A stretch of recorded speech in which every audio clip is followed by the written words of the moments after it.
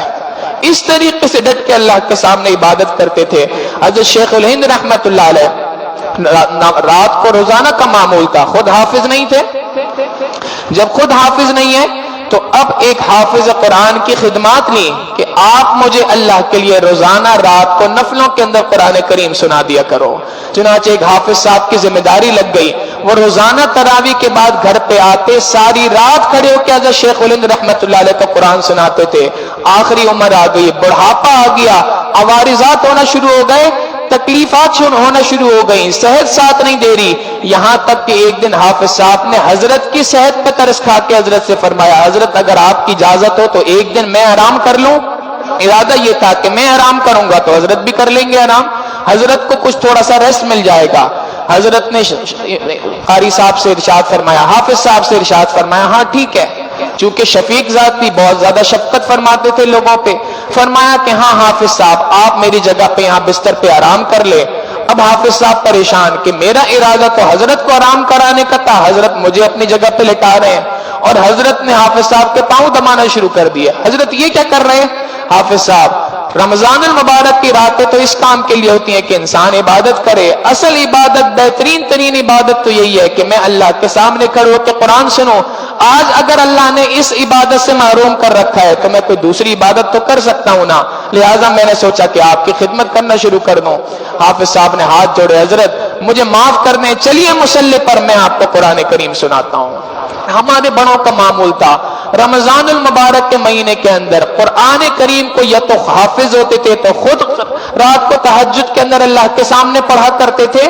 اور اگر خود حافظ قرآن نہ تھے تو اس صورت کے اندر دوسروں کس کو حفاظ اکرام کی خدمات لیا کرتے تھے، اور ان کی خدمات لے کر قرآن کریم کو رات کو نفلوں کے اندر سنا کرتے تھے۔ معزز سامعین، اللہ رب العزت نے ہمیں بھی یہ نعمت عطا کر رکھی ہے۔ الحمدللہ ہماری اس مسجد کے اندر سالہ سال کی ترتیب ہے کہ روزانہ رات کو نفلوں کے اندر اگر کوئی شخص قرآن کریم سننا چاہے تو قرآن کریم مکمل ابتدا سے لے کے انتہا تک تراویح کے بعد رات کو اللہ کے سامنے کھڑے ہو کے سننے کی کوئی استعداد کرنا چاہے،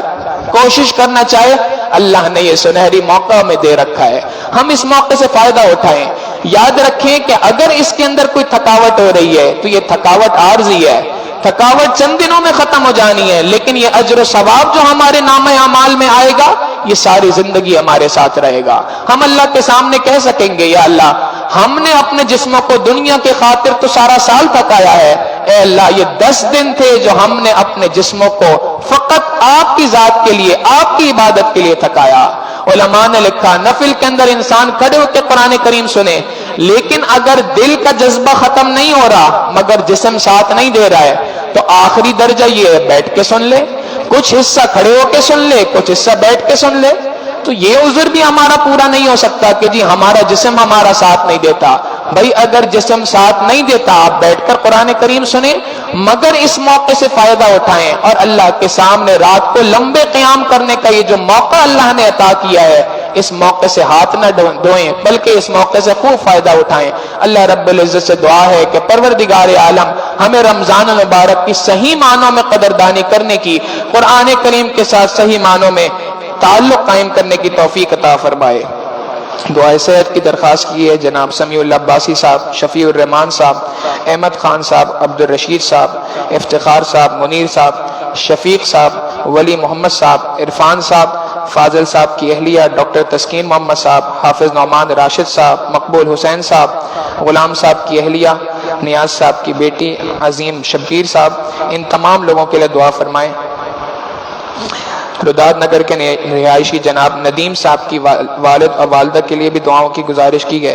ندیم صاحب کے بیٹے کے لیے دعاؤں کی گزارش ہے۔ روداد نگر کے رہائشی منیر صاحب بھی شدید علیل ہیں، دعا فرمائے اللہ تعالیٰ انہیں اور دیگر تمام بیماروں کو شفائے کاملہ عاجلہ مستمرہ دائمہ نصیب فرمائے۔ ہماری اس مسجد کے بزرگ نمازی جناب حضرت حاجی یاسین صاحب شدید علیل ہیں، دعا فرمائے اللہ تعالیٰ ان کی اس مشکل کو آسان فرمائے، ان پر اپنی رحمت فرمائے۔ اللہ تعالیٰ پریشان حال لوگوں کی پریشانیوں کو دور فرمائے، بے اولادوں کو نیک اولاد عطا فرمائے، جو رشتوں کے اعتبار سے پریشان ہیں اللہ تعالیٰ ان کو مناسب اچھے رشتوں کے انتظام فرمائے، جو لوگ بے روزگار ہیں اللہ تعالیٰ ان کو غیب سے مناسب اچھا روزگار عطا فرمائے۔ جناب شفیق احمد صاحب، شاہ نواز صاحب پر ذاکر علی صاحب اور دیگر تمام مرحومین کے لیے دعا فرمائے، اللہ تعالیٰ تمام مرحومین کی کامل مغفرت فرمائے، جنت الفردوس میں اعلیٰ مقام عطا فرمائے، پسماندگان کو صبر جمیل نصیب فرمائے۔ وآخر دعوانا ان الحمد للہ رب العالمین۔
دو چیزوں کا اعلان کرنا ہے۔ ایک تو یہ کہ ہماری اس مسجد میں آپ کے علم میں ہے کہ چھوٹے بچوں کی تراویح الگ ہوتی ہے، کم سن تراویح کے نام سے۔ چھوٹے چھوٹے بچے نماز کی حالت میں، ایک بچہ قرآن کریم کی تلاوت کرتا ہے از ابتدا تا انتہا، الف لام میم سے والناس تک پورا قرآن کریم مکمل ایک بچہ سناتا ہے، اس کے پیچھے ایک دو سامع ہوتے ہیں اور مزید ان کے مقتدی حضرات ہوتے ہیں۔ سالانہ یہ پروگرام آپ کی نظروں کے سامنے ہوتا ہے، اور ہر سال آج کی رات جو ہے 21ویں شب میں اس قرآن کریم کی تکمیل ہوتی ہے۔ انشاءاللہ العزیز استاد الحدیث مولانا مفتی محمد امین پٹیل صاحب تشریف لائیں گے، بیان فرمائیں گے، دعائے ختم قرآن فرمائیں گے، اور چھوٹے چھوٹے معصوم بچے نماز کی حالت میں آپ کے سامنے 4 رکعت پڑھیں گے اسی مسجد کے ہال میں، اور الحمدللہ یہ بڑا نورانی منظر ہوتا ہے۔ امید ہے ہماری مسجد کے نمازی اس سے بھرپور استفادہ کریں گے، مولانا کا بیان بھی سنیں گے اور دعائے ختم قرآن میں بھی شرکت فرمائیں گے۔ خواتین کے لیے باپردہ نشست کا اہتمام ہے،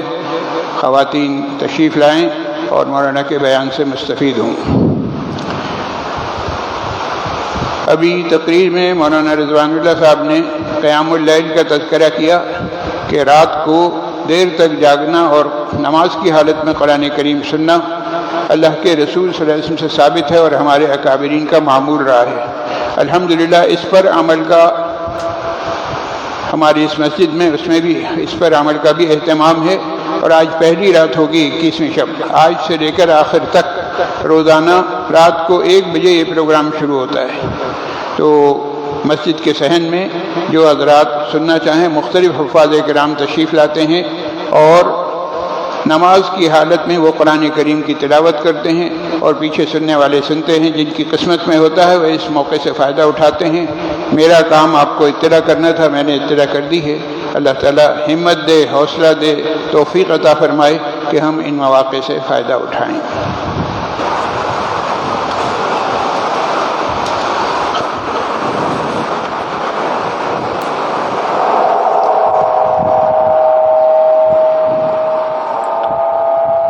اللہ اکبر اللہ اکبر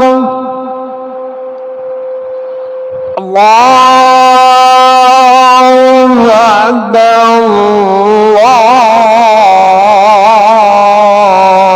اللہ اکبر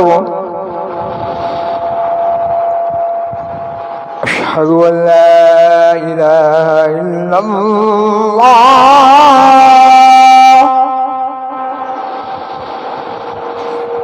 أشهد أن لا إله إلا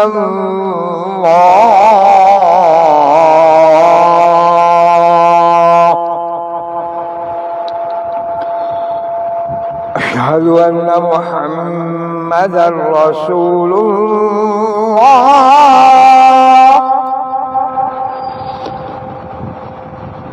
أشهد أن محمدا رسول الله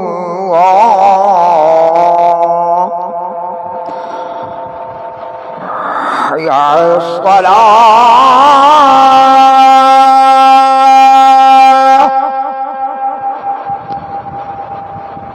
حي على الصلاة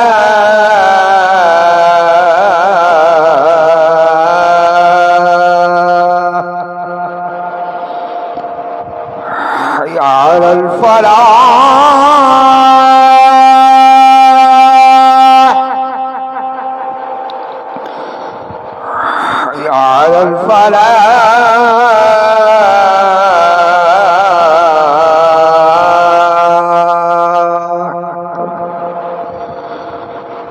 الله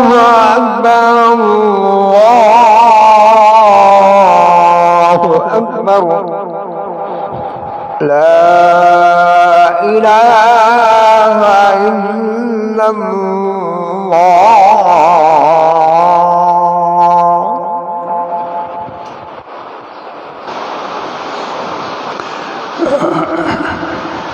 الحمد لله حمدا كثيرا كما أمر، وأشهد أن لا إله إلا الله وحده لا شريك له إرغاما لمن جحد به وكفر، وأشهد أن سيدنا وسندنا ونبينا ومولانا محمد سيد الخلائق والبشر. أما بعد، فيا أيها الناس وحدوا الله، فإن التوحيد رأس الطاعات، واتقوا الله فإن التقوى ملاك الحسنات، وعليكم بالسنة فإن السنة تهدي إلى الإطاعة، ومن أطاع الله ورسوله فقد رشد واهتدى. وإياكم والبدعة، فإن البدعة تهدي إلى المعصية، ومن يعص الله ورسوله فقد ضل وغوى. وعليكم بالصدق، فإن الصدق ينجي والكذب يهلك. وعليكم بالإحسان، فإن الله يحب المحسنين. ولا تقنطوا من رحمة الله فإنه أرحم الراحمين. ولا تحبوا الدنيا فتكونوا من الخاسرين. ألا وإن نفسا لن تموت حتى تستكمل رزقها، فاتقوا الله وأجملوا في الطلب وتوكلوا عليه، فإن الله يحب المتوكلين. وادعوه فإن ربكم مجيب الداعين، واستغفروه يمددكم بأموال وبنين. أعوذ بالله من الشيطان الرجيم. وقال ربكم ادعوني أستجب لكم إن الذين يستكبرون عن عبادتي سيدخلون جهنم داخرين. بارك الله لنا ولكم في القرآن العظيم، ونفعنا وإياكم بالآيات والذكر الحكيم. إنه تعالى جواد كريم ملك بر رؤوف رحيم.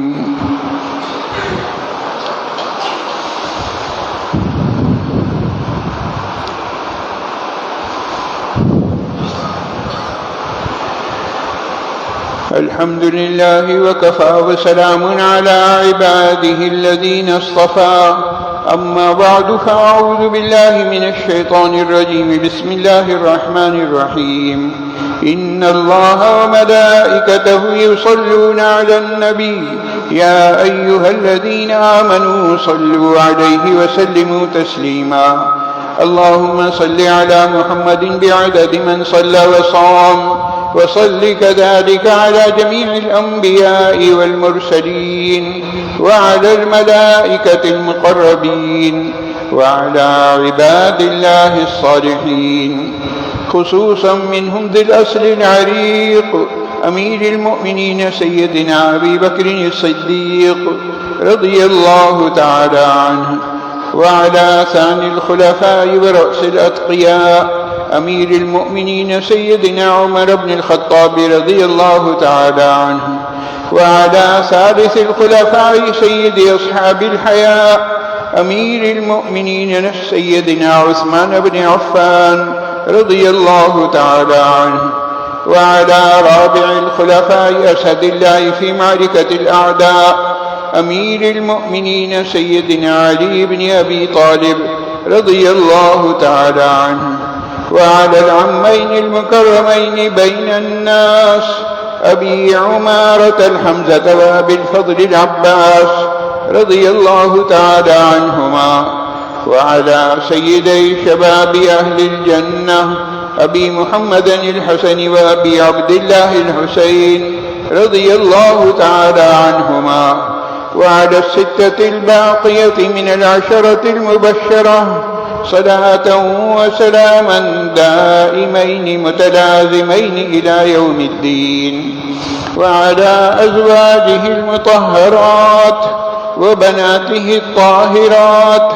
زينب ورقية وأم كلثوم وفاطمة رضي الله تعالى عنهن، وعلى سائر الصحابة والتابعين رضوان الله تعالى عليهم أجمعين. ربنا اغفر لي ولوالدي ولجميع المؤمنين والمؤمنات والمسلمين والمسلمات الأحياء منهم والأموات إنك سميع قريب مجيب الدعوات. عباد الله رحمكم الله، إن الله يأمر بالعدل والإحسان وإيتاء ذي القربى وينهى عن الفحشاء والمنكر والبغي يعظكم لعلكم تذكرون. ولذكر الله تعالى أعلى وأولى وأعز وأجل وأتم وأهم وأعظم وأكبر، والله يعلم ما تصنعون.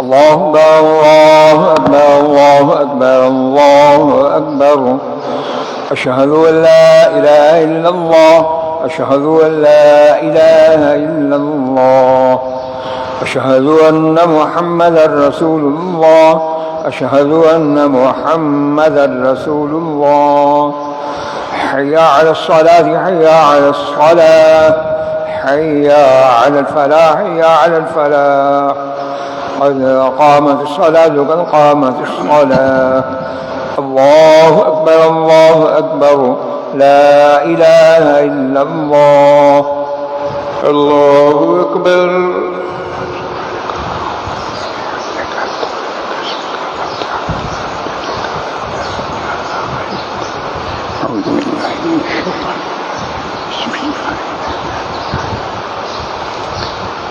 الحمد لله رب العالمين،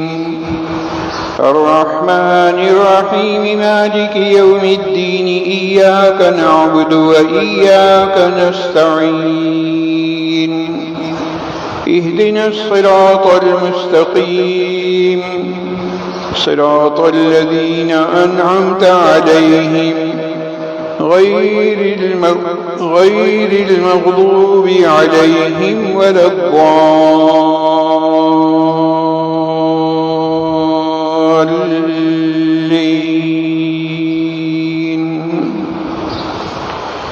وقل رب أدخلني مدخل صدق وأخرجني مخرج صدق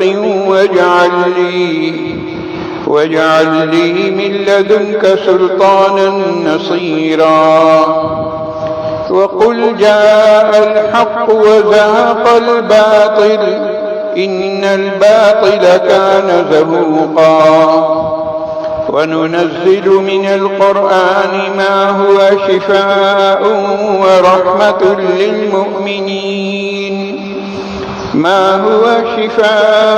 ورحمة للمؤمنين ولا يزيد الظالمين إلا خسارا. وإذا أنعمنا على الإنسان أعرض ونأى بجانبه وإذا مسه الشر كان يئوسا. قل كل يعمل على شاكلته فربكم أعلم بمن هو أهدى سبيلا. الله أكبر.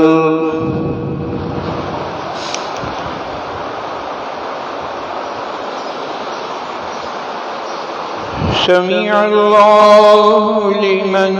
حمده. الله أكبر.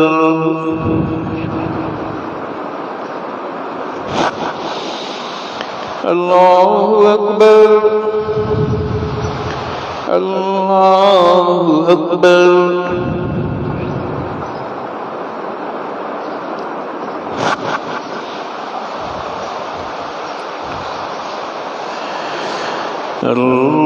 الله أكبر. الحمد لله رب العالمين، الرحمن الرحيم، مالك يوم الدين. إياك نعبد وإياك نستعين اهدنا الصراط المستقيم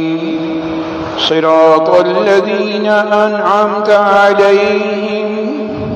غير المغضوب عليهم ولا الضالين قل ادعوا الله أو ادعوا الرحمن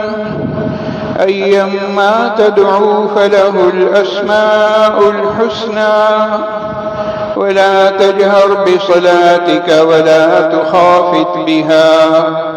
وابتغ بين ذلك سبيلا وقل الحمد لله الذي لم يتخذ ولدا ولم يكن له شريك في الملك ولم يكن له ولي من الذل وكبره تكبيرا الله أكبر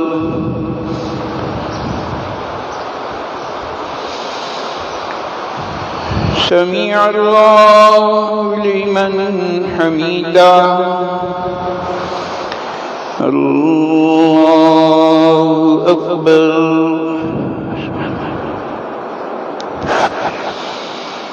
الله أكبر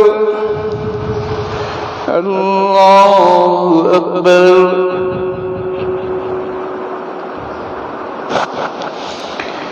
الله أكبر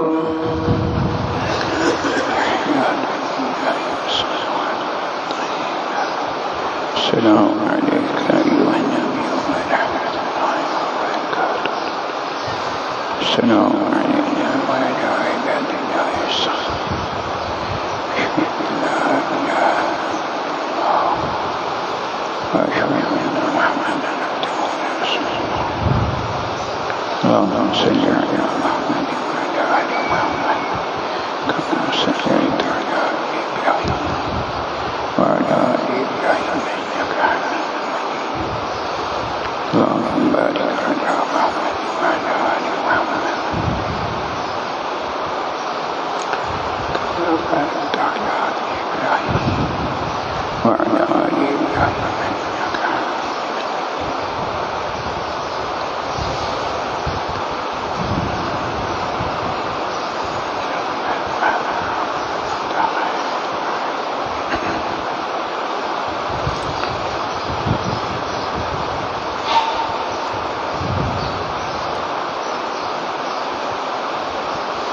السلام عليكم ورحمة الله السلام عليكم ورحمة الله الله أكبر الله أكبر الله أكبر لا إله إلا الله لا إله إلا الله أستغفر الله أستغفر الله أستغفر الله سبحان الله وبحمده سبحان الله العظيم وبحمده أستغفر الله الحمد لله رب العالمين عدد خلقه ورضا نفسه وزنة عرشه ومداد كلماته اللهم لا أحصي ثناء عليك أنت كما أثنيت على نفسك اللهم صل على محمد عبدك ورسولك وصل على المؤمنين والمؤمنات والمسلمين والمسلمات وبارك على محمد وأزواجه وذريته رب اغفر وارحم وأنت خير الراحمين رب اغفر وارحم وأنت خير الراحمين رب اغفر وارحم وأنت خير الراحمين الہ العالمین ہمارے تمام گناہوں کو معاف فرما یا اللہ ہماری تمام خطاؤں سے درگزر فرما، یا اللہ ہمارے اگلے پچھلے چھوٹے بڑے تمام گناہ معاف فرما، یا اللہ آئندہ کے لیے ہمیں گناہوں سے بچا لے، یا اللہ نیکیوں کی طرف رغبت اور گناہوں سے نفرت دل میں پیدا فرما دے۔ الہ العالمین، اس سے قبل مانگی گئی ہماری تمام ادعیہ خیر کو اس وقت کے لیے بھی قبول فرما لیجیے گا۔ یا ارحم الراحمین، یا اللہ آپ کے مبارک مہینے کا مبارک عشرہ، یا اللہ عشرہ مغفرت رخصت ہوا جاتا ہے، الہ العالمین اس عشرے کے اختتام سے پہلے یا اللہ آپ فیصلہ فرما دیجئے ہمارے حق میں، ہمارے اہل و عیال، ہمارے بھائی بہن، ان کے اہل و عیال، ہمارے آباء و اجداد، ہماری آئندہ نسلیں، ہماری اعزاء قارب دوست احباب اساتذہ و مشائخ، محبین محسنین مخلصین، یا اللہ کل امت مسلمہ کے حق میں یا اللہ فیصلہ فرما دیجئے، یا اللہ مغفرت کے فیصلے فرما دیجئے، یا اللہ مغفرت کے فیصلے فرما دیجئے، یا اللہ اگر اب بھی ہماری مغفرت نہ ہوئی تو کب ہوگی؟ یا اللہ ایسا نہ ہو کہ عشرہ مغفرت چلا جائے اور ہماری مغفرت نہ ہو، یا اللہ کہیں ہم محروم نہ ہو جائیں، یا اللہ کہیں محرومین کی فہرست میں ہمارا نام نہ آ جائے، یا اللہ محرومین کی فہرست میں ہمارا نام آنے سے ہماری حفاظت فرمائیے، یا اللہ ہمارے پاس کوئی ایک عمل بھی ایسا نہیں ہے جسے ہم بنیاد بنا کر آپ سے اپنی مغفرت کے طلبگار ہوں، لیکن یا اللہ آپ کی رحمت بہت ہی واسع ہے، آپ کی رحمت بہت ہی وسیع ہے، یا اللہ آپ کو آپ کی رحمت کاملہ اور رحمت واسعہ کا واسطہ، اپنی رحمت کاملہ اور رحمت واسعہ کے وسیلے سے اپنے محبوب نبی صلی اللہ علیہ وسلم کے صدقے اور طفیل میں یا اللہ ہماری حالت ذات پر رحم فرمائیے، یا اللہ ہمارے جملہ مسائل حل فرمائیے، انفرادی، اجتماعی، نجی، قومی زندگی کے، یا اللہ نجی زندگی کے، عائلی زندگی کے، یا اللہ قومی زندگی کے، یا اللہ ہر طرح کے جملہ مسائل حل فرمائیے، یا اللہ ہمارے اپنے مسائل، الہ العالمین ہماری اس مسجد کے مسائل، یا اللہ ہمارے اس مدرسے کے مسائل، یا اللہ تمام مکاتب، مدارس، مساجد، مراکز دینیہ، یا اللہ جہاں جہاں آپ کا نام لیا جا رہا ہے، یا اللہ یہ خانقاہوں کا نظام، یا اللہ یہ تبلیغی جماعت کے نام سے کام ہو رہا ہے، یا اللہ یہ سب اللہ کا نام لے رہے ہیں، یا اللہ یہ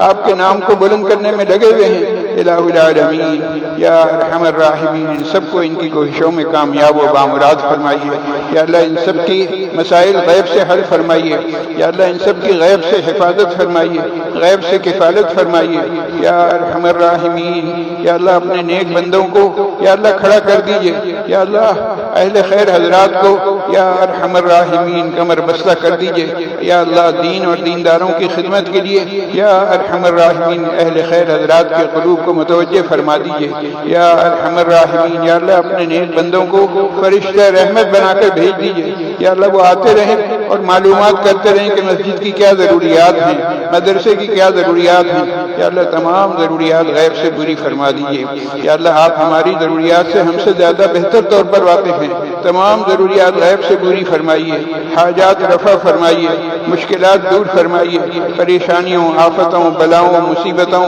بیماریوں، وباؤں یا اللہ ان سب سے نجات عطا فرما دیجئے، آئندہ کے لیے حفاظت فرمائیے، یا اللہ ہمارے اس مسجد کے قدیم نمازی ہمارے کرم فرما حاجی یاسین صاحب، یا اللہ ان کے حال پر رحم فرما دیجئے، ان کی مشکل آسان فرما دیجئے، یا ارحم الراحمین یا اللہ جتنے بھی بیمار ہیں، اسد صاحب کی والدہ کے لیے خاص طور سے دعا فرمائے اللہ تعالیٰ انہیں اور دیگر تمام بیماروں کو شفاء کاملہ عاجلہ مستمرہ دائمہ نصیب فرمائے، یا اللہ جو مسائل میں گرفتار ہیں ان کی پریشانیاں دور فرما دیجئے، یا اللہ جن حضرات نے دعاؤں کے لیے کہا اور جو نہ کہہ سکے، جنہوں نے ہم سے توقع رکھی ہے، جن کا ہم پر حق ہے کہ ہم ان کے لیے دعا کریں، یا اللہ ان سب کی دعاؤں کو قبول فرما لیجئے، انہیں اور ہمیں جمی مقاصد میں عافیت کے ساتھ غیبی مدد کے ذریعے سے کامیابیوں سے ہمکنار فرمائیے، الہ العالمین جو مانگا ہے وہ بھی دے دیجئے، جو مانگنا چاہیے تھا نہیں مانگا وہ بھی عطا فرما دیجئے، یا اللہ دین بھی عطا فرمائیے، دنیا بھی عطا فرمائیے، یا اللہ ہر طرح کی صلاح و فلاح نصیب فرمائیے، یا اللہ ہر طرح کے شرور و فتن سے حفاظت فرمائیے، الہ العالمین اس مملکت خدا داد پاکستان میں یا اللہ اسلام کا نظام نافذ فرما دیجئے، یا اللہ نظام اسلام کے نفاذ کو ہم اپنے آنکھوں سے دیکھ سکیں، یا اللہ یہاں کے عوام اور حکام پر یا اللہ رحم فرما دیجئے، عوام اور حکام کو نیک ہدایت نصیب فرما دیجئے، یا اللہ صالح قیادت نصیب فرما دیجئے، یا ارحم الراحمین یا اللہ یا اللہ اس مملکت کے اور دیگر امت مسلمہ کے جمیع مسائل غیب سے حل فرمائیے۔ الہ العالمین ہماری ان دعاؤں کو، ان عبادات کو، اس وقت کی حاضری کو یا اللہ ہماری ان التجاؤں کو اپنی بارگاہ میں شرف قبول نصیب فرمائیے گا۔ ربنا تقبل منا انك انت السميع العليم وتب علينا انك انت التواب الرحيم۔ سبحان ربك رب العزة عما يصفون وسلام على المرسلين والحمد لله رب العالمين آمين برحمتك يا ارحم الراحمين۔